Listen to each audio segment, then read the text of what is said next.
আসসালামু আলাইকুম ওয়া রাহমাতুল্লাহি ওয়া বারাকাতুহু। বেহেশতের পথে সুপ্রদর্শক ৬টি দোয়া এবং জিকির আছে। দোয়া এবং জিকিরগুলো কুরআন ও হাদিসে বর্ণিত। সকল দোয়া জিকিরের খোলাসার সারমর্ম এবং নির্যাস। এই ৬টিকে যদি কোনো মুসলমান নিয়মিত আঁকড়ে ধরে তাহলে কোরআন এবং হাদিসের যত দোয়া এবং জিকির আছে তার সবই সে নিয়মিত আমল করলো। বলনা সুবহানাল্লাহ। প্রতিদিন কিছু সময় বসে একটু জিকির করুন, চলতে ফিরতে একটু আল্লাহ তাআলাকে সময় দিন। আপনি উপকৃত হবেন, আপনার কলব জিন্দা হবে, আমলনামা সওয়াবে পরিপূর্ণ হবে ইনশাআল্লাহ আজ্জা ওয়া জাল্লাহ। আল্লাহ খুশি হবে, আল্লাহ রাসূল সাল্লাল্লাহু আলাইহি ওয়াসাল্লামও খুশি হবে।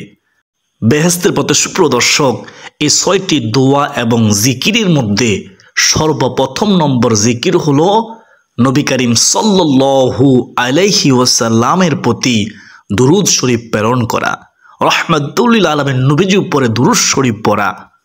নবীজি সাল্লাল্লাহু আলাইহি ওয়াসাল্লামের প্রতি দুরূদ শরীফ প্রেরণ করার আমল এরকম আমল, এমন দামি আমল যে আপনি যদি সারা দিনে শুধুমাত্র নবীজির প্রতি দুরূদ শরীফ প্রেরণ করেন, শুধুমাত্র দুরূদ শরীফ প্রেরণ করার আমলটি জিকির হিসেবে সবচেয়ে বেশি করেন সারাদিনে, দোয়া হিসেবে যদি এটি আপনি সারাদিন করতে থাকেন তাহলে এটি আপনার জন্য যথেষ্ট হবে মহান আল্লাহ তাআলার কাছে। বলনা সুবহানাল্লাহ। আর কিছু না চাইলেও চলবে প্রিয় দর্শক, আর কিছু না চাইলেও চলবে। দুরূদ মানেই হলো নবীজির জন্য দোয়া করা, নবীজির প্রশংসা করা। সুবহানাল্লাহ। প্রিয় দর্শক, আপনি নবীজির প্রতি একবার রহমতের দোয়া করলে, অর্থাৎ একবার দুরূদ শরীফ পাঠ করলে আল্লাহ তাআলা আপনার উপর 10 বার রহমত বর্ষণ করবেন, 3টি পুরস্কার দান করবেন। সুবহানাল্লাহ। এইভাবে একজন ব্যক্তি যতবার দুরূদ শরীফ পড়বে ততবার সে আল্লাহ তাআলার রহমত ও অনুগ্রহ পাবে। বলনা সুবহানাল্লাহ।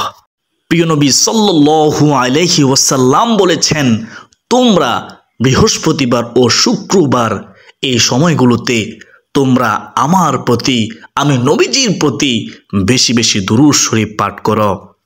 বেহেশতের পথে সুপ্রদর্শক, দুরূদ পাঠের ফজিলত সম্পর্কে বলতে গেলে আপনি যদি নিয়মিত প্রিয় নবী সাল্লাল্লাহু আলাইহি ওয়াসাল্লামের প্রতি দুরূদ শরীফ পাঠ করতে পারেন তাহলে এর ফজিলত আপনি নিজেই অনুভব করতে পারবেন, নিজ চোখে এর ফলাফল দেখে অবাক হয়ে যাবেন। রাহমাতুল লিল আলামিন আল্লাহর রাসূল, আল্লাহর নবী সাল্লাল্লাহু আলাইহি ওয়াসাল্লাম ওয়াদা করেছেন যে আপনার পেরেশানি দূর হবেই হবে ইনশাআল্লাহ আজ্জা ওয়া জাল্লাহ। তো কোন দুরূদ পাঠ করব? দুরূদের মধ্যে সবচেয়ে শ্রেষ্ঠ দুরূদ হলো দুরূদে ইব্রাহিম, যেটা আমরা নামাজের শেষ বৈঠকে পড়ে থাকি। যদি আপনি দুরূদে ইব্রাহিম পড়তে না পারেন তাহলে সবচেয়ে ছোট দুরূদ যেটা, সেটি হলো সাল্লাল্লাহু আলাইহি ওয়াসাল্লাম, সাল্লাল্লাহু আলাইহি ওয়াসাল্লাম। তবে সবথেকে উত্তম দুরূদ হলো দুরূদে ইব্রাহিম, আমরা যে নামাজের শেষ বৈঠকে পড়ে থাকি। বেহেশতের পথে সুপ্রিয় দর্শক, তো 6টি আমলের মধ্যে 1 নম্বরে আমরা এই দুরূদের আমল বেশি বেশি পরিমাণে করব ইনশাআল্লাহ সারাদিনে। 2 নম্বর আমলটি হচ্ছে ইস্তিগফারের আমল। শুনুন মনোযোগ দিয়ে, শুনলে অবাক হয়ে যাবেন। ইস্তিগফার মানে আল্লাহ রব্বুল আলামিনের কাছে ক্ষমা প্রার্থনা করা, আল্লাহ তাআলার কাছে ক্ষমা চাওয়া। যে ব্যক্তি ইস্তিগফারকে আঁকড়ে ধরবে, এটাকে প্রতিনিয়ত সব সময় করতে থাকবে, পড়তে থাকবে, ইস্তিগফার কখনো ছাড়বে না, সব সময় তার মধ্যে ইস্তিগফার অব্যাহত থাকবে, অর্থাৎ জবানে সব সময় চলতে ফিরতে উঠতে বসতে ইস্তিগফারের আমল করবে। ওই ব্যক্তিকে মহান আল্লাহ রব্বুল আলামিন বিভিন্ন পেরেশানি থেকে, এমন কোনো পেরেশানি থেকে আল্লাহ তাআলা তাকে মুক্ত করবেন যা সে কল্পনা করতে পারবে না। বলুন না সুবহানাল্লাহ।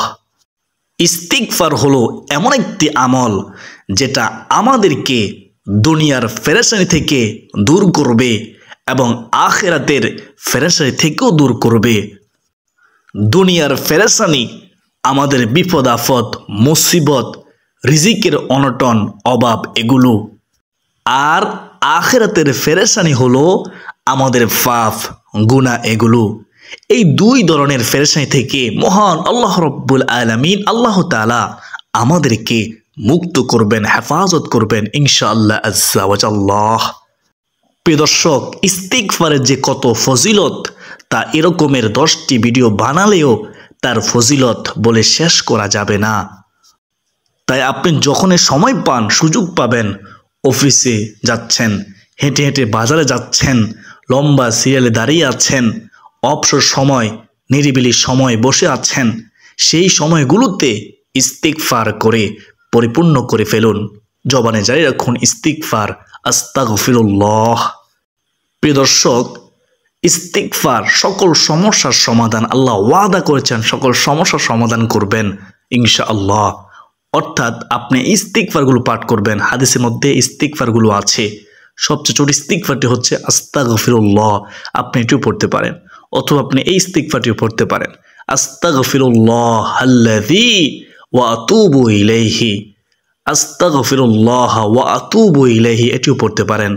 অথবা আপনি পড়তে পারেন আস্তাগফিরুল্লাহ আল্লাযী লা ইলাহা ইল্লা হুয়াল হাইয়ুল কাইয়্যুম ওয়া আতুবু ইলাইহি লা হাওলা ওয়ালা কুওয়াতা ইল্লা বিল্লাহিল আলিয়্যিল আযীম।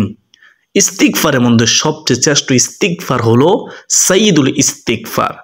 এই সাইয়্যিদুল ইস্তিগফার আপনি যদি না পারেন তাহলে আপনি দেখে দেখে এটি পড়তে পারেন। বিভিন্ন জায়গা থেকে ডাউনলোড করে, যেমন ইউটিউব থেকে এটিকে আপনি ডাউনলোড করে তারপর দেখে দেখে মুখস্থ করতে পারেন, অথবা দেখে দেখেও পড়তে পারেন।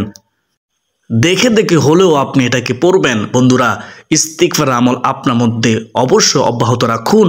আপনি সাইয়্যিদুল ইস্তিগফার পড়তে পারেন না, কোনো সমস্যা নেই, কোনো পেরেশানি নেই। সবচেয়ে ছোট ইস্তিগফার হলো আস্তাগফিরুল্লাহ, আস্তাগফিরুল্লাহ, আস্তাগফিরুল্লাহ। এই ছোট ইস্তিগফারটি আপনি জবানে জারি রাখবেন ইনশাআল্লাহ। আর বিশেষ করে সাইয়্যিদুল ইস্তিগফার সকালে ফজর পরে একবার, মাগরিব পরে একবার পড়ার চেষ্টা করবেন ইনশাআল্লাহ। আস্তাগফিরুল্লাহ যার অর্থ হলো, হে আল্লাহ, আমি আপনার কাছে ক্ষমা চাই। আপনার অগণিত ভুল হয়, আমার অগণিত ভুল হয়। প্রিয় দর্শক, আপনার মিনিটে মিনিটে, প্রতি ঘন্টায় ঘন্টায়, মুহূর্তে মুহূর্তে ভুল হয়। আপনি ইস্তিগফার পাঠ করতে থাকুন। ভুল হলেই আপনি ইস্তিগফার পাঠ করতে থাকুন, সাথে সাথেই আল্লাহ তাআলা ক্ষমা করে দেবেন। তাহলে প্রিয় দর্শক, পৃথিবীর শ্রেষ্ঠ 6টি দোয়া এবং জিকিরের মধ্যে, আমলের মধ্যে 2 নম্বর আমলটি হলো ইস্তিগফার বেশি বেশি করে পাঠ করা। তাই আমরা সকলেই ইস্তিগফারের আমলটি প্রতিনিয়ত অব্যাহত রাখবো ইনশাআল্লাহ। আমরা জবানে জারি রাখবো। এটি গেল 2 নম্বর আমল। এখন আমরা যেমন 3 নম্বর আমল। 3 নম্বর আমলটি হলো ইয়া যাল জালালি ওয়াল ইকরাম। এটি হলো একটি জিকির, ইসমে আজম, আল্লাহ তাআলাকে ডাকা, আহ্বান করা, এটাই হলো জিকির। ইয়া যাল জালালি ওয়াল ইকরাম, বেশি বেশি পরিমাণে পড়া, ইয়া যাল জালালি ওয়াল ইকরাম।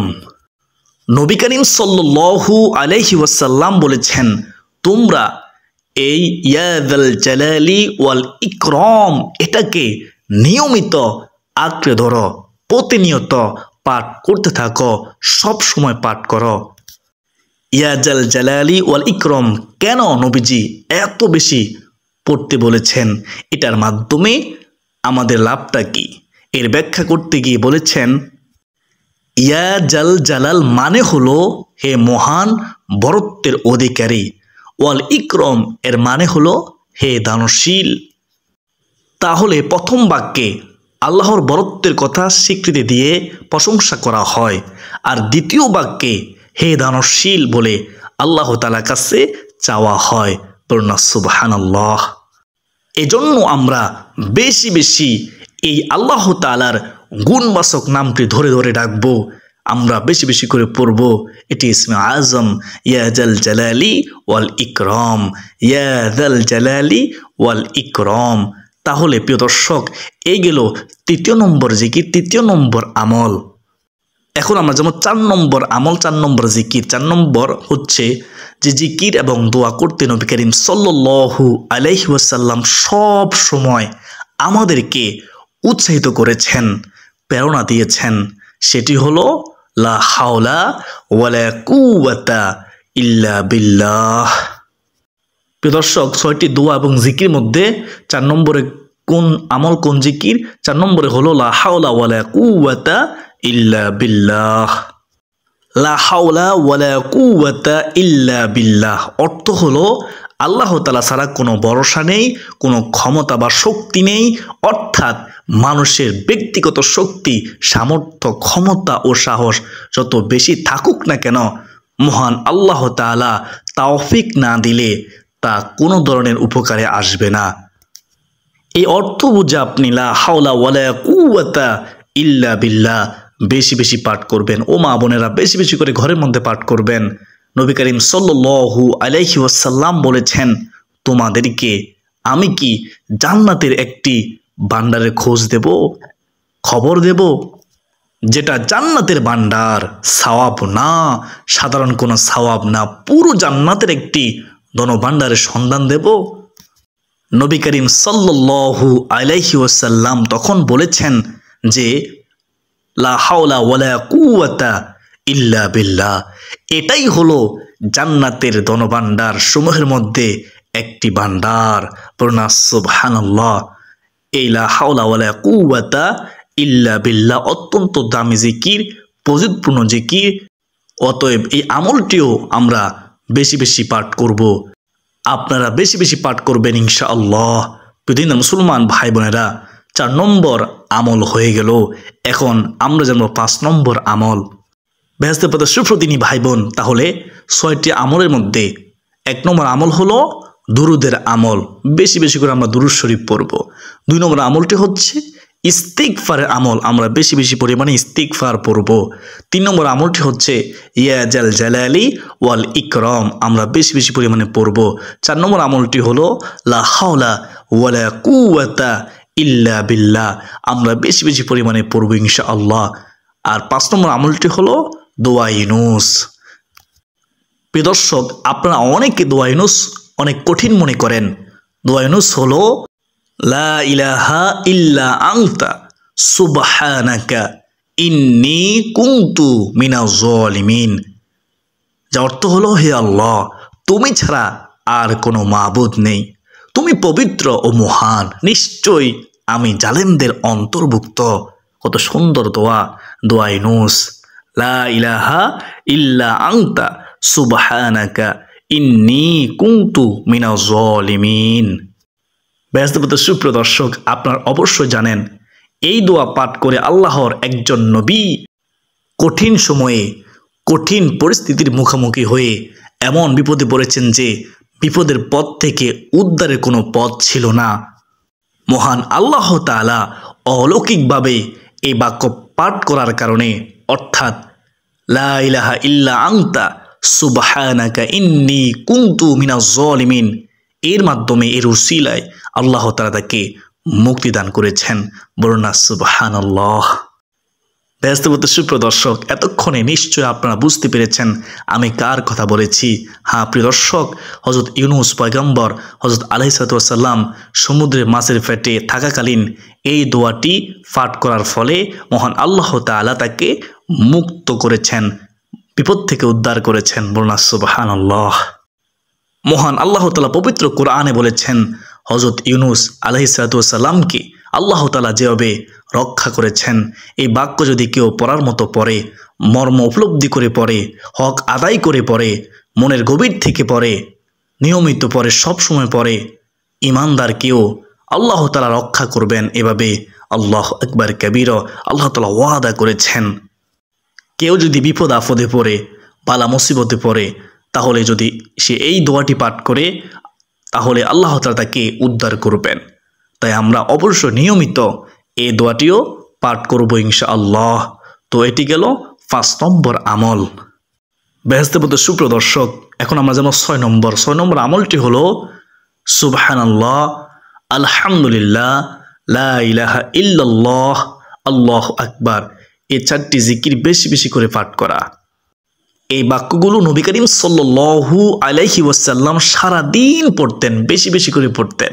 এই শ্রেষ্ঠ 4টি জিকিরের ফজিলতের কথা যদি আমি আপনাদেরকে বলি তাহলে সারাদিন রাত বিরতি বলে শেষ করা যাবে না।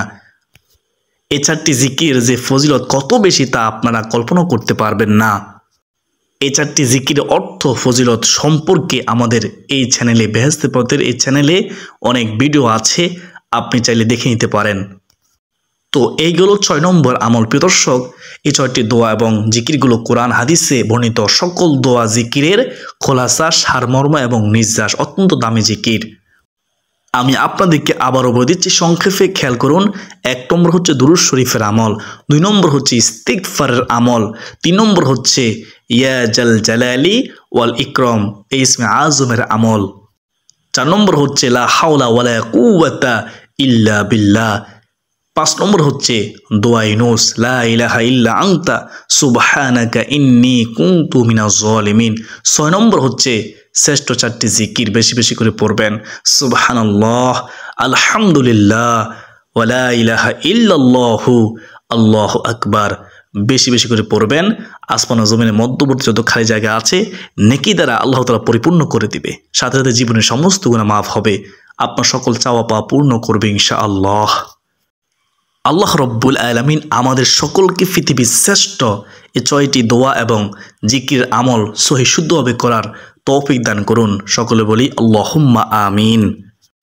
আমি মনে করি যেহেতু আজকের ভিডিওটি অনেক গুরুত্বপূর্ণ ছিল, তাই ভিডিওটি অবশ্যই শেয়ার করে দিবেন ইনশাআল্লাহ। আপনাদের শেয়ার করে দেন, আপনার মৃত্যুর পরেও কবরে এর সওয়াব যাবে, কারণ আপনার শেয়ার করার কারণে অসংখ্য মানুষ এই জিকিরগুলো করবে, আপনিও সওয়াবের ভাগীদার হবেন ইনশাআল্লাহ। আসুন এ পর্যন্ত সকলে সুস্বাস্থ্য কামনা করে বিদায় নিচ্ছি। ওয়া মা আলাইনা ইল্লাল বালাগ। আসসালামু আলাইকুম ওয়া রাহমাতুল্লাহি ওয়া বারাকাতুহু।